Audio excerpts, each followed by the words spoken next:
Hello friends, welcome to the video. आज हम इस वीडियो में आपका बीएससी फर्स्ट ईयर केमिस्ट्री का केमिकल बॉन्डिंग का पार्ट 7 लेकर आ रखे, जिसमें पढ़ेगा आपका आयोनिक कैरेक्टर किसी भी पोलर मॉलिक्यूल में आपका कैसे हम दिखाते हैं। ठीक है, तो इससे पहले हमने कोवेलेंट बॉन्ड देखा था, आयोनिक बॉन्ड देखा था। तो कोवेलेंट बॉन्ड में हमने क्या देखा था कि आपका जो इलेक्ट्रॉन की शेयरिंग होती है वो म्यूचुअल शेयरिंग होती है दोनों एटम से। ठीक है, मतलब दोनों एटम अपने यहाँ पर इलेक्ट्रॉन शेयर करते हैं। आयोनिक बॉन्ड में हमने क्या देखा था कि आपकी जो किसी भी एक एटम का जो इलेक्ट्रॉन है वो पूरा ट्रांसफर कर लेता है दूसरे वाले एटम को। ठीक है, ये हमने आयोनिक बॉन्ड में यहाँ पर देखा था। ठीक है, तो आपका जो पोलर बॉन्ड होते हैं, जो आपके पोलर कोवेलेंट बॉन्ड होते हैं, उसमें हमने क्या देखा था कि आपके दो डिफरेंट टाइप के एलिमेंट होते हैं, जैसे आपका ए और बी।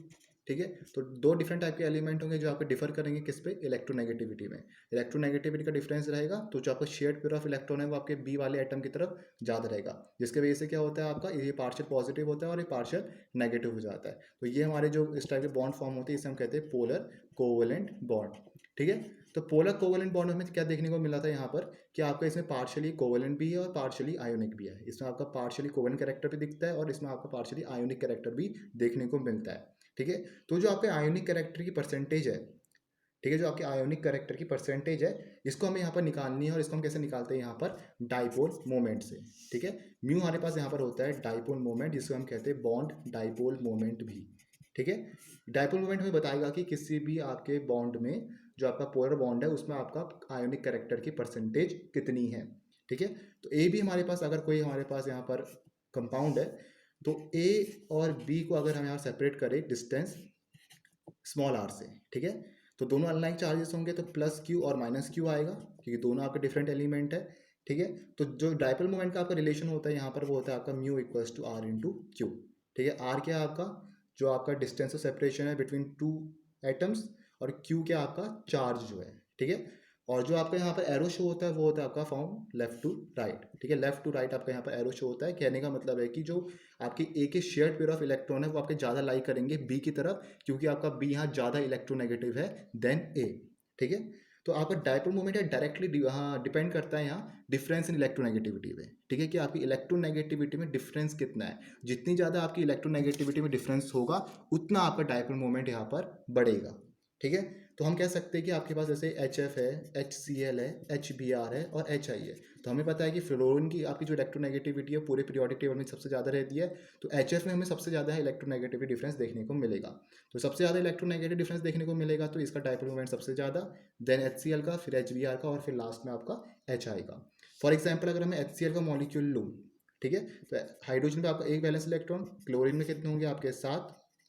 ठीक है, तो है कि आपका क्लोरीन जो है आपका इलेक्ट्रोनेगेटिव ज़्यादा है देन हाइड्रोजन। तो हाइड्रोजन के शेयर पेयर आपके कहाँ लाई करेंगे, ज़्यादा क्लोरीन की तरफ, तो होगा क्या आपका कुछ ऐसा आपका यहाँ पर डाइपोल मोमेंट बनेगा। मतलब from left to right, right इसलिए क्योंकि यहाँ पर क्या बन रखा आपका इलेक्ट्रोनेगेटिव ज़्यादा है, तो जो शेयर पेयर है वो आपके क्लोरीन की तरफ ज़्यादा लाई करेंगे।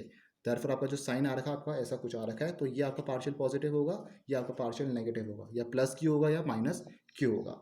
ठीक है, अगर हम बात करें किसी नॉन पोलर बॉन्ड की, ठीक है, अभी तो हम पोलर बॉन्ड्स की बात कर रहे थे जिसमें आपके डिफरेंट टाइप के एलिमेंट थे। नॉन पोलर बॉन्ड्स में क्या होता है, आपके सेम टाइप के एलिमेंट रहते हैं, जैसे H2 हो गया, O2 हो गया, ठीक है, Cl2, Br2, F2, ये सब आपके हो गए। ये सब क्या है आपके यहाँ पर सेम टाइप के एलिमेंट है, मतलब ये आपके नॉन पोलर बॉन्ड बनाएंगे। इसमें आपको इलेक्ट्रोनेगेटिव का डिफरेंस देखने को नहीं मिलेगा क्योंकि सेम टाइप के आपके एलिमेंट है। तो इसमें आपका जो चार्ज सेपरेशन होगा वो आपका जीरो होगा। ठीक है, चार्ज का जो आपके यहाँ पर सेपरेशन होगा वो आपका जीरो होगा। तो चार्ज अगर जीरो है तो mu equals to Q into R से हमें क्या मिलेगा यहाँ से, कि जो डाइपोल मोमेंट होगा वो भी आपका यहाँ पर जीरो होगा। तो हम कह सकते हैं कि जो आपका डाइपोल मोमेंट किसी भी नॉन पोलर बॉन्ड में वो आपका जीरो होता है। The dipole moment of a non polar bond is zero, कि किसी भी नॉन पोलर बॉन्ड में आपका डाइपोल मोमेंट जीरो होगा क्योंकि उसमें कोई आपका चार्ज ही नहीं हो रखा, क्योंकि सेम टाइप के आपके एलिमेंट है, कोई इलेक्ट्रोनेगेटिव डिफरेंस नहीं है।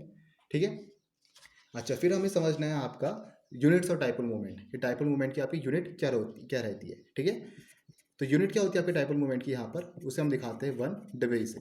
ठीक है, या 1 डिबे या 1 डी से हमसे शो करते हैं। और 1 डिबे आपका किसके इक्वल होता है यहाँ पर, वो होता है आपके 3.338 इंटू 10⁻⁻30 कोलाम इंटू मीटर। तो कैलकुलेशन आपके न्यूमेरिकल में काम आ सकता है। 1 डिबे को अगर कन्वर्ट करना है आपको मीटर्स पे, तो ऐसा आप करोगे 3.338 इंटू 10⁻⁻30 कोलाम इंटू मीटर। ठीक है, ये आपकी डाइपोल मोमेंट की यूनिट होती है। ठीक है, तो अगर हम यहाँ से क्या निकाल सकते हैं, आपका हमें चार्ज डेवलप निकालना है किसी दो एटम के बीच में कि आपका चार्ज कितना डेवलप हो रखा है, तब कैसे निकालेंगे? हमारे पास रिलेशन क्या है, mu equals to Q into R. तो यहाँ से हम लिख सकते हैं आपका Q into mu upon R. ठीक है, मतलब major dipole moment of the bond कि किसी भी बॉन्ड का ऊपर डाइपोल मोमेंट क्या है अपॉन द बॉन्ड लेंथ। तो यहाँ से हम अपना चार्ज निकाल सकते हैं। और चीज़ हमें जो समझनी है, जैसे हमारे पास कोई कंपाउंड है ए और बी, ठीक है, तो एक जब अपना एटम पूरा इलेक्ट्रॉन ट्रांसफर हो जा रहा है, उसका ए का जो इलेक्ट्रॉन है उसका कंप्लीट ट्रांसफर हो जा रहा है बी में, ठीक है, तो जो आपका यहाँ पर चार्ज डेवलप होगा वो आपका इलेक्ट्रॉनिक चार्ज के इक्वल होगा। ठीक है, अगर ए के एटम का ए के जो इलेक्ट्रॉन्स है उनका कंप्लीट ट्रांसफर हो जा रहा है बी वाले पर, तो जो आपका यहाँ पर चार्ज डेवलप होगा वो आपका इलेक्ट्रॉनिक चार्ज के इक्वल होगा। इलेक्ट्रॉनिक चार्ज कहने का मतलब चार्ज ऑन वन इलेक्ट्रॉन, कहने का मतलब 1.6 इंटू 10⁻⁻19 कोलाम।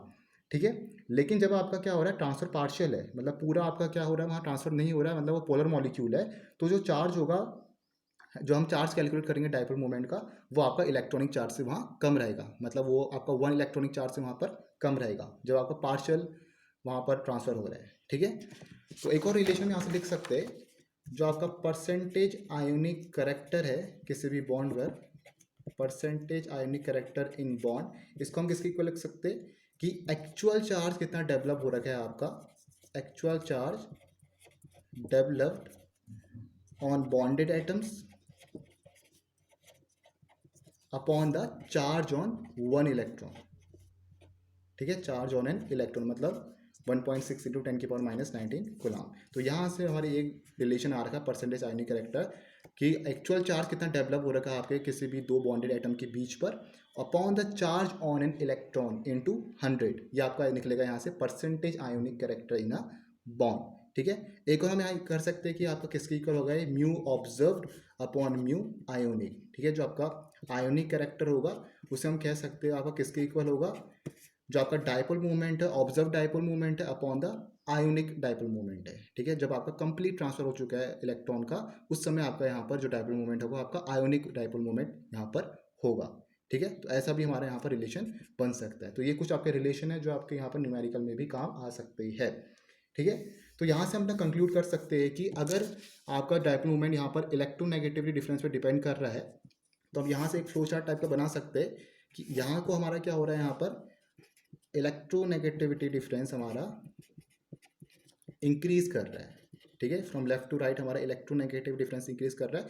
तो हमें ये समझना है कि जितनी ज़्यादा आपकी इलेक्ट्रोनेगेटिविटी होगी उतने उसके हाई चांसेस है कि वो आपका आयोनिक बॉन्ड बनेगा, मतलब परफेक्टली आपका 100% आयोनिक बॉन्ड बनेगा। सबसे ज़्यादा इलेक्ट्रोनेगेटिव होगा तो यहाँ क्या बनेगा आपका, यहाँ पर 100% आयोनिक बॉन्ड। ठीक है, अगर आपका इलेक्ट्रोनेगेटिविटी डिफरेंस बहुत कम है तो मतलब वो जो आपका वहाँ पर बॉन्ड बन रखा वो आपका एक कोवेलेंट बॉन्ड बन रखा है। ठीक है, वो बॉन्ड आपका एक कोवेलेंट बॉन्ड बन रखा है। ठीक है, तो इसके बाद क्या बनेगा आपका यहाँ पर पार्शियल पोलर बॉन्ड। ठीक है, मैं कह सकते हैं स्लाइटली पोलर बॉन्ड आपका बनेगा। ठीक है, अगर थोड़ी सी इलेक्ट्रोनेगेटिविटी आपकी बढ़ गई, फिर हम कह सकते हैं कि आपका थोड़ा सा पोलर बॉन्ड बन सकता है। फिर हम कह सकते हैं कि आपका हाईली पोलर बॉन्ड बन सकता है जब आपकी इलेक्ट्रोनेगेटिविटी और बन गई। ठीक है, और बढ़ेगी तो क्या बनेगा आपका यहाँ पर आयोनिक बॉन्ड। फिर और सीधा बढ़ेगी तो आपका बनेगा यहाँ पर 100% आयोनिक बॉन्ड। मतलब ऐसे आपका यहाँ पर जा रखा है। ठीक है, मतलब फ्रॉम लेफ्ट टू राइट क्या हो रहा है, इलेक्ट्रोनेगेटिविटी बढ़ रही है, तो जैसे जैसे आपकी इलेक्ट्रोनेगेटिविटी बढ़ रही है वैसे वैसे आपका आयोनिक कैरेक्टर इंक्रीज करेगा, क्योंकि डाइपोल मोमेंट आपका डायरेक्टली डिपेंड करता है आपकी इलेक्ट्रोनेगेटिविटी डिफरेंस पे। कम आपकी इलेक्ट्रोनेगेटिविटी होगी तो मतलब वो आपका कोवेलेंट बॉन्ड वहाँ पर बन रहा होगा। फिर हल्के हल्के हल्के आपका बनेगा आपका स्लाइटली पोलर बॉन्ड बनेगा, फिर आपका हाईली पोलर बॉन्ड बनेगा, फिर आपका आयोनिक बॉन्ड बनेगा। ऐसे आपका जैसे जैसे आपकी इलेक्ट्रोनेगेटिविटी बढ़ेगी वैसे वैसे आपका 100% आयोनिक बॉन्ड यहाँ पर बनेगा। ठीक है, तो ये था हमारा ionic character of bond in polar molecules. Next video में हम पढ़ेंगे आपका वैलेंस बॉन्ड थ्योरी के बारे में। ठीक है, thank you for watching the video.